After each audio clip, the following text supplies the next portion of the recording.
आदाब, आप देख रहे हैं गुलिस्तान न्यूज और मैं हूं आपके साथ तमन्ना सैफी। चलिए शुरू करते हैं इस वक्त की 24 खबरें फटाफट अंदाज में।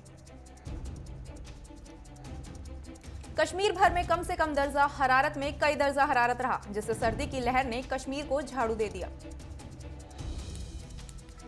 कश्मीर में ठंडी लहर का दौर जारी है। भारी बर्फबारी की वजह से दर्जा -6.2 तक पहुंच गया है।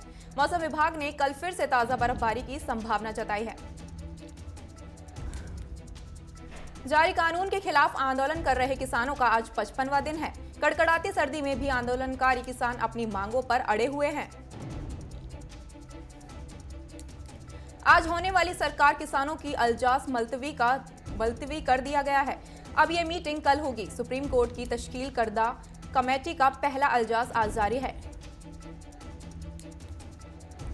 किसान तंजीमी कमेटी की मुखालफत करते आए हैं। ऐसे में अब कमेटी की पहली मीटिंग से क्या निकलता है, इस पर हर किसी की निगाह है।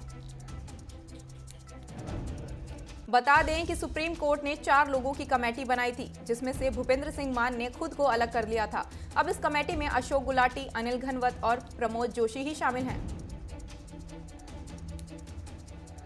दिल्ली पुलिस की स्पेशल ब्रांच के खुफिया इनपुट्स के मुताबिक 26 जनवरी को निकाली जाने वाली किसान तिरंगा यात्रा में करीब 1 लाख बाइकर्स शामिल हो सकते हैं। पाकिस्तान के निर्वाचन आयोग ने अपनी संपत्तियों का विवरण पेश करने में विफल रहने पर सीनेट और प्रांतीय विधानसभाओं के 154 मेंबरान की सदस्यता को मुअत्तल कर दिया है। गुजरात के सूरत में बड़ा हादसा हुआ है, जहां एक ट्रक ने फुटपाथ पर सो रहे 18 लोगों को कुचल दिया, जिनमें से 15 लोगों की मौत हो गई। राजस्थान सरकार ने जालोर के दर्दनाक बस हादसे की जांच जोधपुर के संभागीय आयुक्त से करवाने का फैसला लिया है। इसके अलावा मरने वालों के परिवार वालों को 2 लाख की आर्थिक सहायता दी जाएगी। दुनिया में आखिरी 24 घंटों में कोरोना के 4,56,710 मामले सामने आए हैं, जिसके बाद कुल मामलों की संख्या 9,59,76,119 हो गई है। पिछले 24 घंटे में कोरोना वायरस के 10,064 नए मामले सामने आए हैं। वहीं इस दौरान 137 लोगों ने संक्रमण के चलते अपनी जान गंवाई। देश में दुनिया का सबसे बड़ा टीकाकरण शुरू हुए 3 दिन हो चुके हैं। इस दौरान 3,81,305 लोगों को कोविड टीका लगाया गया, जिनमें से 580 प्रतिकूल प्रतिक्रिया के मामले सामने आए हैं। हालांकि वैक्सीनेशन की रफ्तार दिल्ली, पंजाब समेत कई राज्यों में काफी धीमी पड़ गई है। दिल्ली एम्स में बीते दिन कुल 8 लोगों को टीका लग पाया।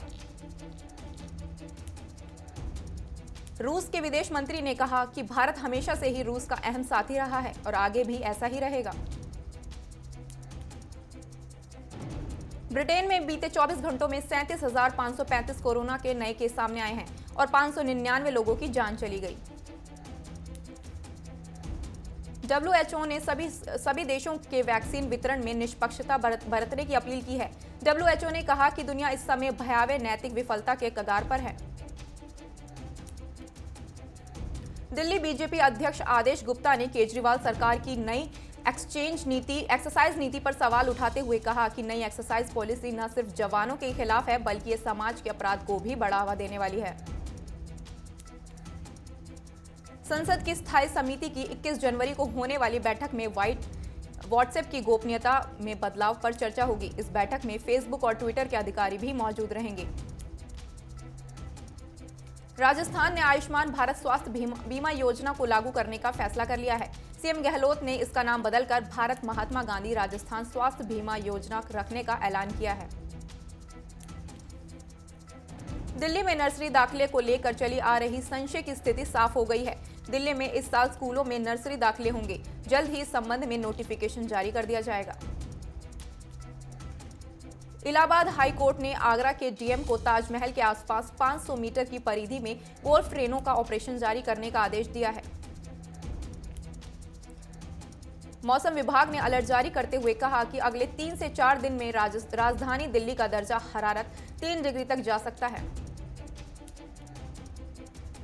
भूटान के प्रधानमंत्री लोटे त्शेरिंग ने कहा कि भारत सरकार ने मुफ्त में कोरोना टीका उपलब्ध कराने का ऐलान किया है।